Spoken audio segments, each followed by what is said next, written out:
Hello' guys, পুৱাৰ শুই উঠিলোঁ। এইটো মোৰ ৰুমটো আৰু ৰুমটো চাওকচোন কেনেকুৱা হৈ আছে, চাফা কৰা নাই।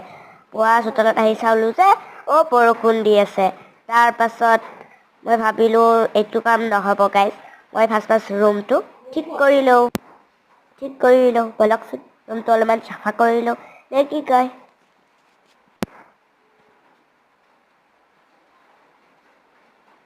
আৰু গাইজ পুৱা উঠি কি কৰিম কি নকৰিম হয়, তাৰমানে চাহ তাহ খাই ল'লোঁ বঢ়িয়াকৈ। এতিয়া ৰুমটো ঠিক কৰি আছোঁ, চাফা কৰি আছোঁ দেই গাইজ, সাৰি আছোঁ ৰুমটো। মজিয়াখন লেতেৰা হৈছে কাৰণে সাৰিছোঁ। বিচনাখন ভাল কৰি লওঁ, তাৰপাছত আৰু কাপোৰবিলাক জাপিব আছে মোৰ আৰু এইখিনিয়ে গাইজ।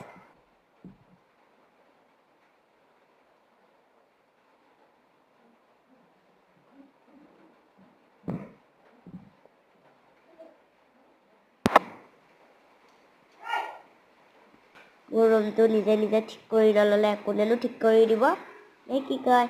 আৰু ভাত চাত খাই ল'লোঁ দেই মই এতিয়া।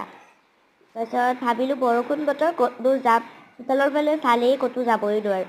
আকৌ চালোঁ যে আলনাখন আকৌ লেতেৰা হ'ল, চাফা কৰি থৈ দিলোঁ। পাপাৰ কাপোৰ আছে দেই তাতে।